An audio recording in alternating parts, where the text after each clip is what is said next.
우리 힘차게 박수 치면서 우리의 마음을 주님께 표현합시다.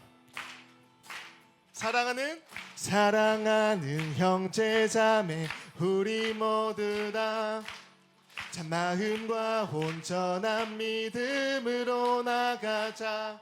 서로 돌아보며 사랑과 선행을 행하며 그날이 가까울수록 우리 더 나가자.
믿음으로 굳게 서리 주 마음의 기쁨 대리 영원히 주 찬양하리. 우리 물러서지 않으리 믿음으로 굳게 서리 주 마음의 기쁨 대리 영원히 주 찬양하리. 우리 물러서지 않으리 믿음으로 굳게 서리 주 마음의 기쁨 대리 영원히 주 찬양하리.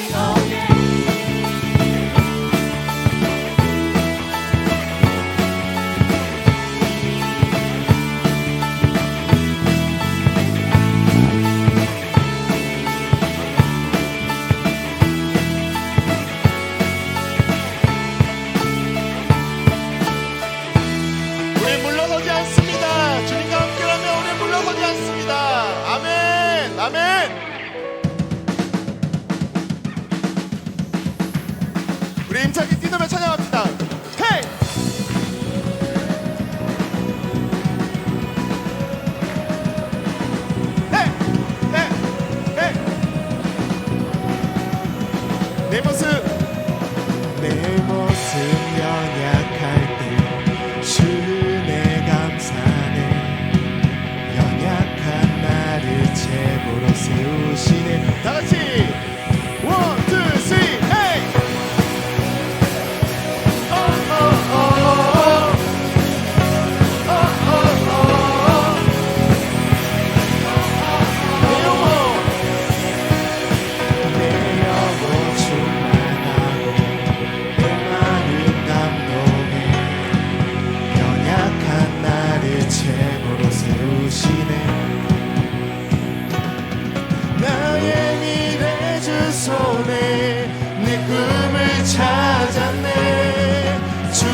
신실하신 나의 주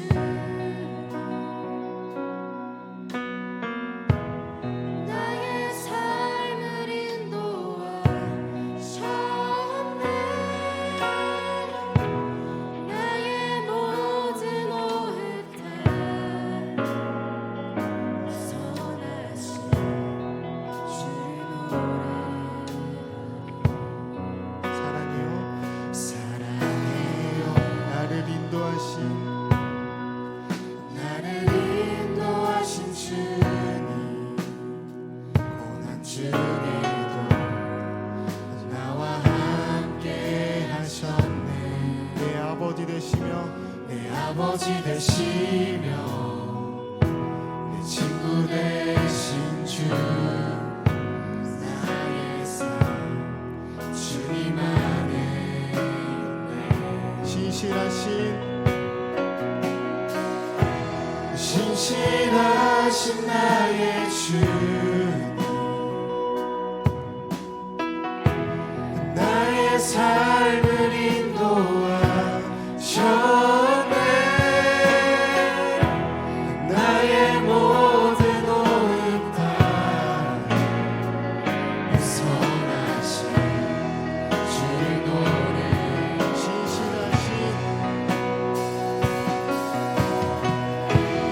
신실하신 나의 주 나의 삶을 인도하셨네 나의 모든 호흡 다해 선하신 주를 노래하리 주님의 선하심 날 인도하시네 주님의 선하심 날 지켜주시네 주께 엎드려 나의 모든 삶 주님께 드리네 주님의 선하심 날 인도하시네 주님의 선하심 날 인도하시네 주님의 선하심 날 지켜주시네 주께 엎드려 나의 모든 삶 주님께 드리네 주님의 선하심 날 인도하시네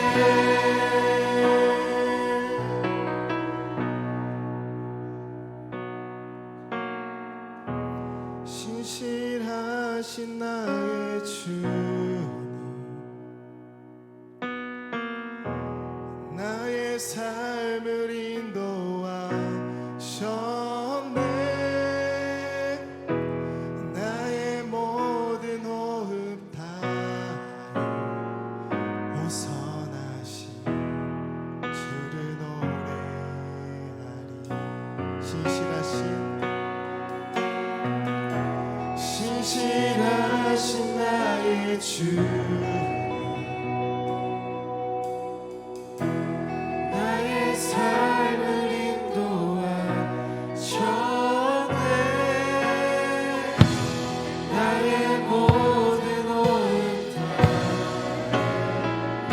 선하신 주를 노래 한 번 더 고백합시다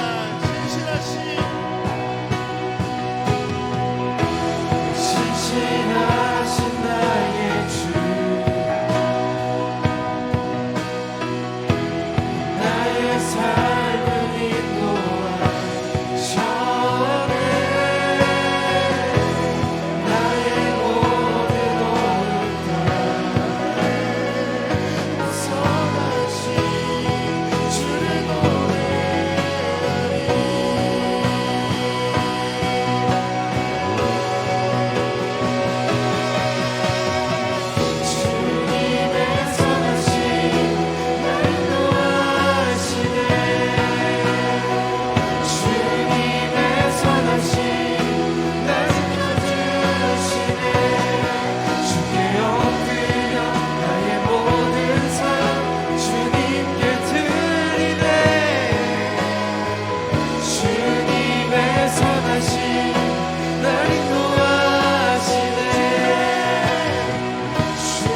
패션 다녀와서 잘 쉬셨어요? 못 쉬었어요? 패션에서 하나님 만나셨어요? 하나님을 만나서 너무 감격스럽고 매일 기도하고 말씀 보고 큐티하고 싶은 친구도 있겠지만 하나님을 만나지 못해서 아쉬운 친구도 있을 거예요. 여러분 모두에게 오늘 설교를 통해 아주 유익한 기회를 드릴게요. 오늘 우리가 읽은 요한복음은 사실 아주 특별한 목적을 가지고 쓰여진 책이에요. 어떤 목적을 가지고 있냐면 요한복음 20장으로 한번 가볼까요? 요한복음 20장 31절 함께 읽겠습니다. 시작. 그러나 이것들이 기록된 목적은 여러분들로 하여금 예수가 그리스도이시며 하나님의 아들이심을 믿게 하고 또 믿어서 예수의 이름으로 생명을 얻도록 하기 위함입니다. 요한복음이 쓰여진 목적은 예수님을 믿게 하고 예수님으로부터 생명을 얻게 하기 위함이에요. 여기서 믿음 있잖아요. 예수님을 믿게 한다의 믿음은 단지 여러분 저 예수님 믿어요 말하는 정도의 믿음을 말하는 게 아니고요. 예수님을 만나서 내 삶이 변화되고 행동이 달라지고 말이 달라지고 표정이 달라지는 그걸 예수님을 믿는다라고 이해했어요. 그래서 초대교회는 세례 받잖아요. 세례 받는 교육 가운데 한 몇 년이 걸렸거든요. 세례 교육이. 그러면 일단 예수님에 대한 이야기를 들어요. 교리적인 얘기를 들어요. 그리고 무엇까지 확인하냐면 그래서 너의 삶이 지금 변화됐어? 까지 확인했어요. 그래서 삶이 변화되는 것까지 확인이 되면 너가 정말 예수님을 믿는구나 하고 세례를 주었어요. 그것처럼 믿음에는 삶의 변화가 같이 있어요. 그런 의미에서 지금 요한복음은 여러분에게 예수님이 어떤 분인지 알려줄게요. 예수님을 만나게 해줄게요. 라는 목적을 갖고 쓰인 책이에요. 그래서 여러분이 또다시 하나님을 만나고 싶으시거나 더 이상 수련회 때만 만나는 하나님 말고 매일 하나님을 만나고 싶고 수련회 때 못 만나서 아쉬운 하나님 말고 매일매일 하나님과 동행하고 싶다면 여러분이 요한복음을 읽으시면 돼요.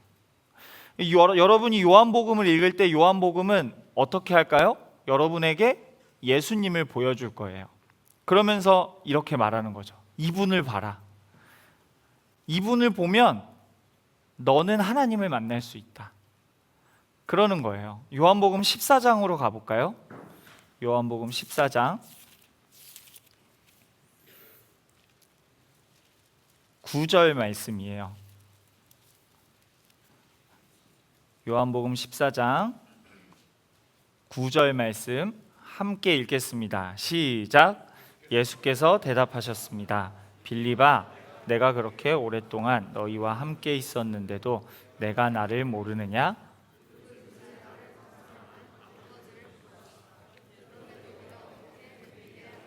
보십시오라고 말하느냐?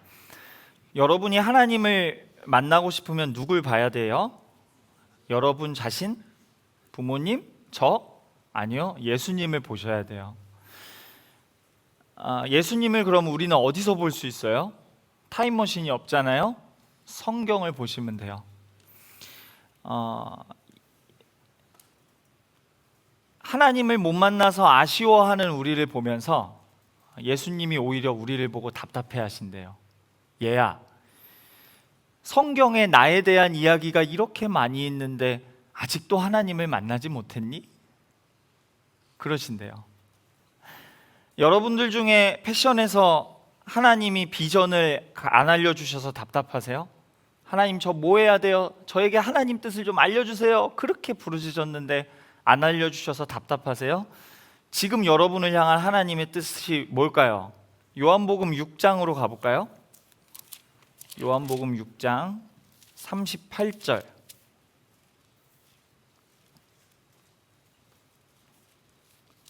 요한복음 6장 38절을 함께 읽겠습니다. 시작. 내가 하늘에서 내려온 것은 내 뜻이 아니라 나를 보내신 하나님의 뜻을 이루려는 것이기 때문이다. 예수님께서 하늘에서 내려오셔서 행하신 일은 모두 하나님의 뜻을 이루신 것이라고 해요. 예수님께서 그 당시 사람들에게 하신 말씀, 지으신 표정, 세상을 향해 느끼신 감정은 한 인간의 감정과 표정과 말이 아니라 하나님의 말씀이자 하나님의 감정이자 하나님의 마음이에요. 그래서 우리는 예수님의 이야기를 접하면 접할수록, 예수님의 이야기를 읽으면 읽을수록, 묵상하면 묵상할수록 나에 대한 하나님의 뜻, 나에 대한 하나님의 감정, 나에 대한 하나님의 마음을 자연스럽게 알게 돼요. 이 얘기를 한마디로 하면 이거예요. 요한복음 1장으로 가볼까요? 요한복음 1장. 요한복음 1장 1절 함께 읽겠습니다. 시작. 태초에 말씀이 계셨습니다. 그 말씀은 하나님과 함께 계셨고 그 말씀은 하나님이셨습니다. 이어서 14절을 함께 읽을게요. 14절 읽겠습니다. 시작. 그 말씀이 육신이 돼 우리 가운데 계셨기에 우리는 그분의 영광을 보았습니다. 그것은 은혜와 진리가 충만한 아버지 독생자의 영광이었습니다. 예수님께서 곧 말씀이세요. 하나님의 말씀 그 자체. 그러니까 이 세상에서 성경을 가장 잘 이해한 사람은 누구일까요? 하나님을 가장 잘 이해한 사람은 누구일까요? 성경 말씀을 가장 많이 암송한 사람? 성경을 한 2000번 읽은 사람? 아니요. 예수님을 가장 잘 이해한 사람. 예수님의 마음을 가장 이해하고 그 마음을 따라 예수님을 따라 사는 사람. 그 사람이 성경을 가장 잘 이해한 사람이에요. 성경을 가장 많이 외웠고 가장 많이 알고 있음에도 하나님을 하나도 몰랐던 사람은 우리는 알아요. 바리새인. 말씀이신 그분이 육신이 돼서 눈앞에 하나님이 계신데 못 알아봐요. 그래서 여러분이 하나님을 만나고 싶고 나를 향한 하나님의 뜻을 알고 싶을 때 예수님을 보시면 되는 거예요. 당시에 수많은 무리들이 예수님을 따라왔어요. 대부분 다 결핍이 가득한 사람들이 예수님을 따라왔어요. 그 사람들은 비전은커녕 당장 내일 먹을 끼니를 걱정해야 되는 사람이었어요. 근데 그들 속에 예수님이 오셔서 말씀이 육신이 돼서 그들 가운데 오셔서 예수님이 무슨 일을 행하셨어요? 5,000명을 먹이신 거예요. 예수님께서는 우리의 삶의 결핍을 부요하게 채워주시는 분이에요. 12광주리가 남을 만큼 채워주시는 분이에요. 그런데 그 결핍을 채워주시는 방식이 어떻게 이루어지죠? 소년이 가진 떡 5개와 물고기 2개. 그 적은 음식을 통해 5,000명을 먹이세요. 떡 5개와 물고기 2개. 그것을 가져온 사람은 어떤 능력이 뛰어나거나 성숙한 사람이 아니에요. 소년이에요. 하나님께서는 여러분의 결핍을 채우시는 분이세요. 근데 어떻게 채우시냐? 누군가의 헌신과 희생을 통해 여러분의 결핍을 채우세요. 그리고 여러분을 어디의 자리로 부르시나요? 이 소년의 자리로 부르세요. 물고기 2개와 떡 5개를 예수님께 기꺼이 내어드리는 사람으로 부르세요. 여러분 보고 떡 5만 개, 물고기 2,000마리를 만들어내라고 요구하지 않으세요. 하나님께서는 가진 만큼 내어달라고 말씀하세요. 너가 지금 가진 만큼, 너가 지금 사랑할 수 있을 만큼 그 안에서 나를 위해 살아봐. 그러면 내가 너의 부족한 실력, 부족한 능력, 부족한 인생을 나에게 내어주면 내가 너의 삶을 통해 수천 명의 결핍을 채울 거야. 그 자리로 하나님은 부르고 계세요. 하나님께서는 여러분의 결핍을 채워주시는 분이세요. 날이 저물었어요. 이제 다 맛있게 먹고 날이 저물고 예수님의 제자들은 배를 타고 바다를 건너 가버나움으로 향했어요. 그곳에서 무슨 일이 일어나죠? 풍랑을 만나게 돼요. 당시 유대인들의 문화에서는 그 바다는 악의 세력을 상징했어요. 굉장히 혼돈스러운 것을, 혼돈을 상징했어요. 그러니까 유대인들은 문화적인 배경에서 물을 특히 더 무서워했던 사람들이에요. 근데 풍랑에 배가 뒤집힐 것 같은 거예요, 지금 제자들이. 그러니까 다 공포에 질려서 정신을 못 차리는 거예요.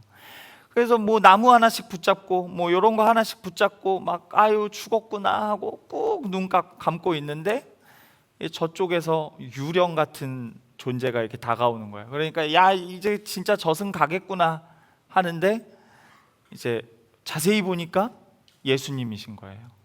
그리고 예수님께서 제자들에게 뭐라고 말씀하시죠? 나다. 두려워하지 마라. 우리의 삶도 이럴 때가 있어요. 갑자기 들이닥치는 풍랑처럼 내 삶을 뿌리채 뽑아 흔드는 것 같은 고난을 만나요. 그리고 여러분 그렇지 않나요? 아침에 괜찮다가도 오후에 큰 문제를 겪어서 완전 그날 하루가 슬픔으로 가득 차버리는 그런 게 우리의 일상이에요. 언제 고난이 찾아올지 몰라요. 오늘 제자들처럼. 그런 어려움 겪는 친구들 있으세요? 우울증, 공황장애, 불안장애, 섭식장애, 광장공포증, 대인기피증.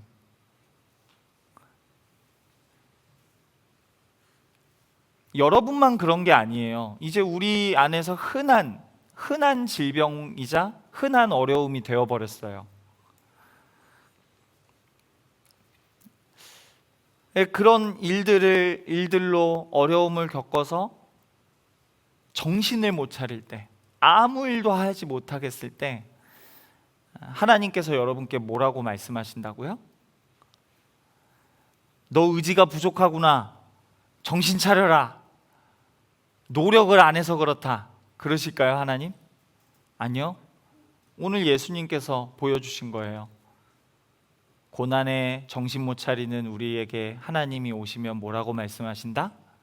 나다. 두려워하지 마라. 그 고난은 내가 다스리고 있다. 그 고난이 너를 절대 해치지 못한다.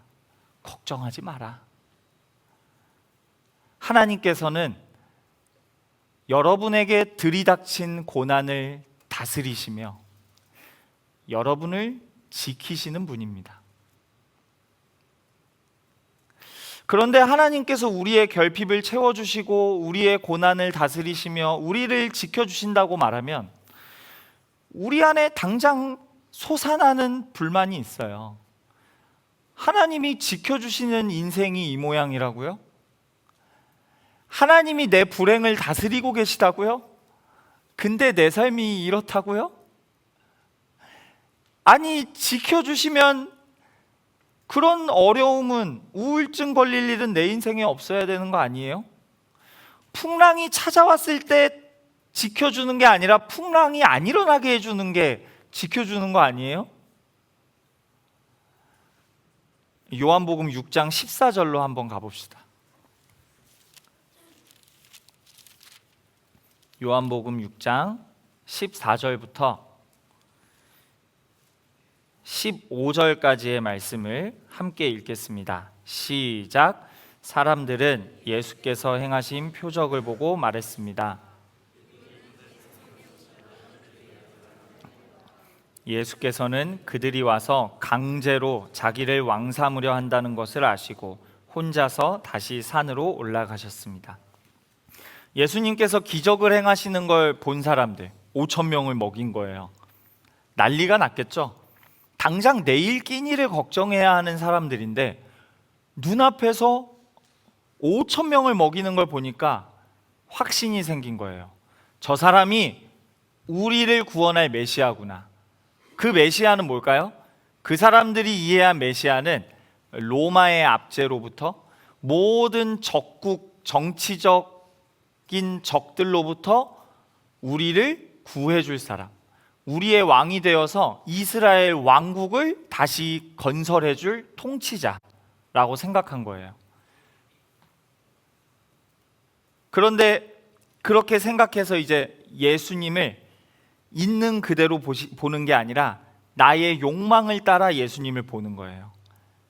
저 기적을 일으키시는 분이라면 이스라엘 왕국을 다시 회복시키겠구나, 우리를 다시 강대국으로 만들어주겠구나, 로마의 폭력보다 더 큰 폭력을 우리가 이 세상 안에 부릴 수 있게 되겠구나 라고, 더 큰 힘을 주겠구나 라고 믿은 거예요. 그래서 15절에 뭐라고 나와요?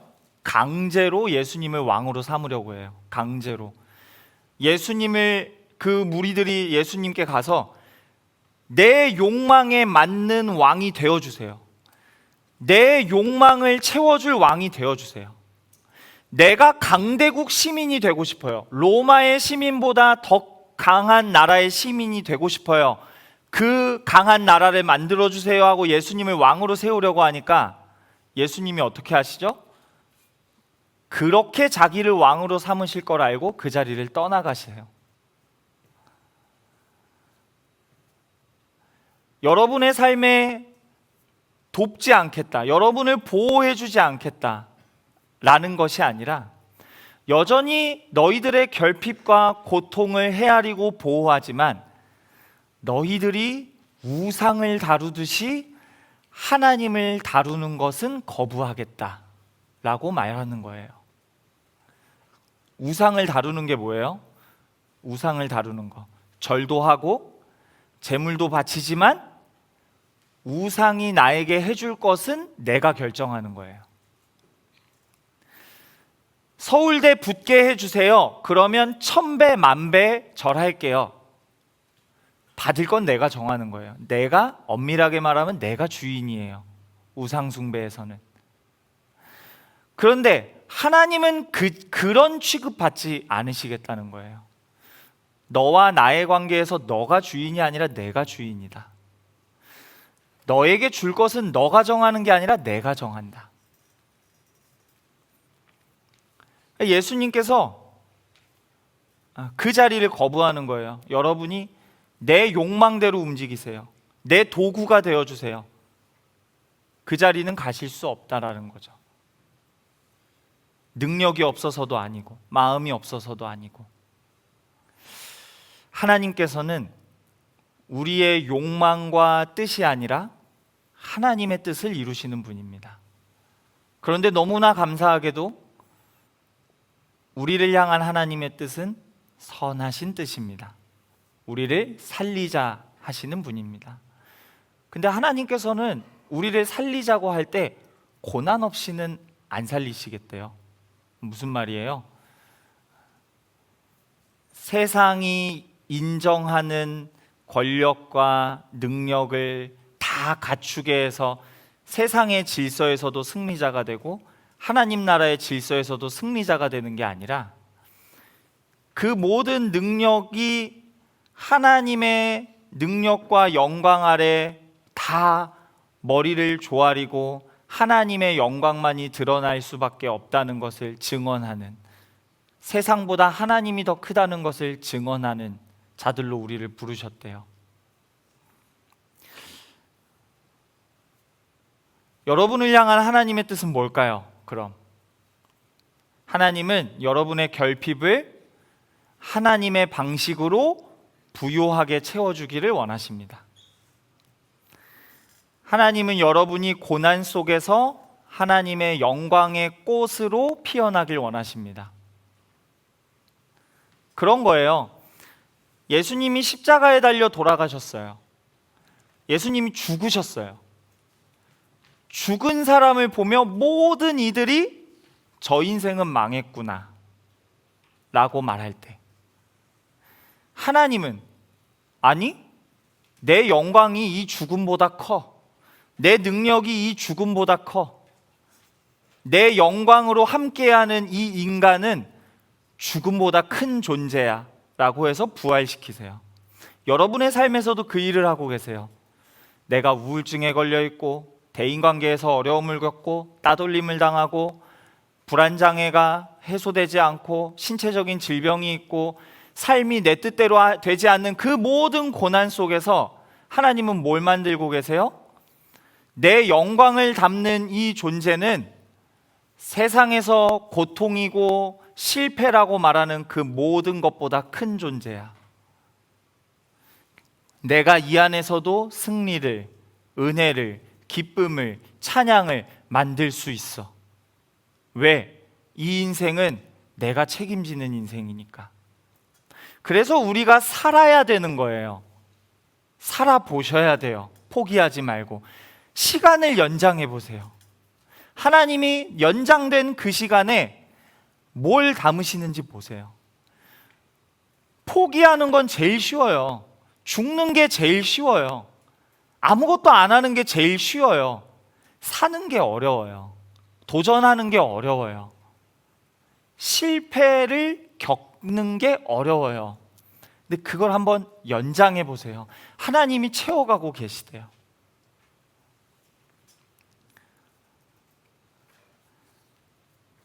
그래서 하나님께서 여러분의 뜻대로 움직여주지 않으셔서 하나님이 우상처럼 여러분 앞에 서지 않으셔서 여러분과 뭘 하고 싶으신 거냐면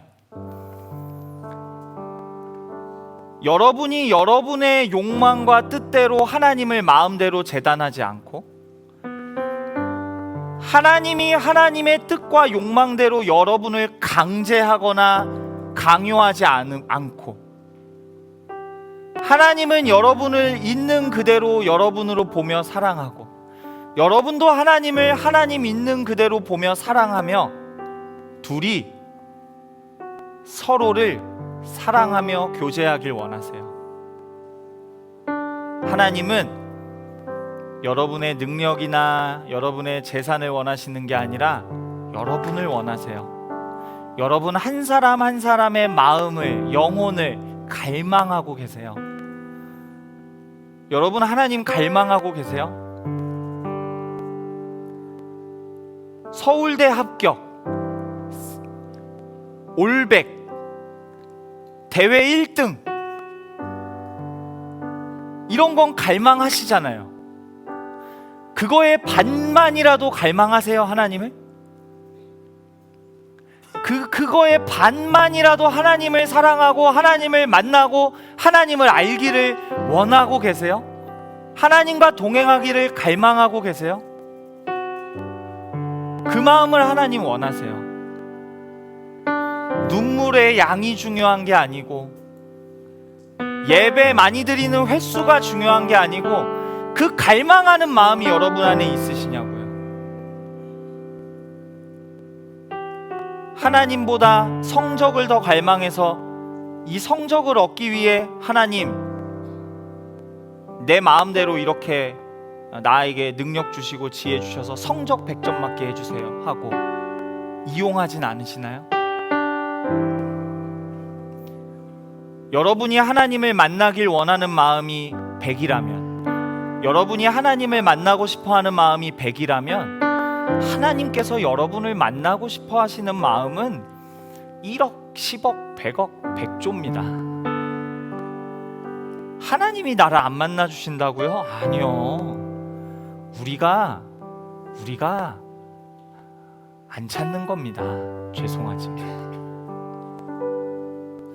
하나님 365일 곱하기 17년, 18년, 19년 내내 여러분 만나자고 부르고 계십니다.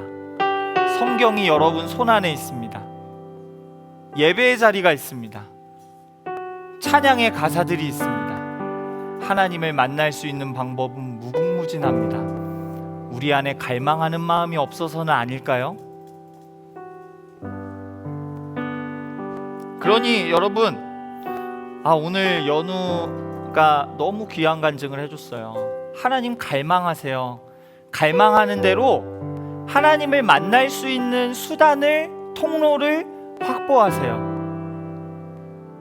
그 믿음을 가지세요. 내가 만나고 싶어 하는 것보다 하나님이 나를 만나고 싶어 하는 마음이 훨씬 크다. 성경에서 예수님 이야기를 많이 읽으세요. 그리고 그게 오늘 내 일상에 가지신 하나님의 마음이라고 믿으세요. 그렇게 우리 하나님 만나고 하나님과 다 만나서 올 한 해 마칠 때는 모두가 하나님 만난 경험을 경험하고 간증하는 우리 고등부가 되기를 소망합니다. 이 시간 자리에서 일어나서 함께 기도하기를 원합니다.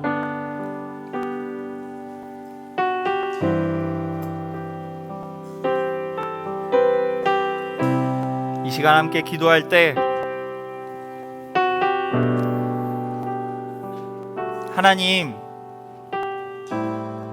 하나님은 내 삶의 모든 결핍을 부요하게 채워주시는 분입니다. 하나님은 내가 고난에 처해 두려움에 빠지고 불안에 잡아먹히고 정신 차리지 못할 때에도 나를 둘러싼 이 고난을 다스리시며 그 속에서 나를 보호하시는 분입니다. 하나님, 내가 내 어려운 일상에 하나님을 붙잡게 하여 주시옵소서. 하나님을 만나기를 갈망하며 하나님을 찾고 하나님과의 만남의 자리를 회복하게 하여 주시옵소서.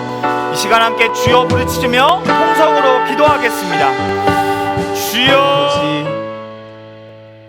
이 시간 다시 하나님을 만나기를 갈망하게 하시고 기도하게 하시니 감사합니다. 내 어려운 현실 가운데 하나님을 향한 믿음을 회복하겠습니다.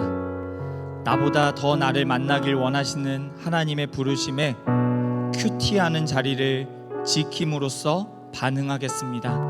하나님, 나의 일상에 찾아와 주시고 나와 동행하여 주시고 하나님의 그 크신 사랑과 살아 역사하심이 내 영혼 깊이 느껴지게 하여 주시옵소서.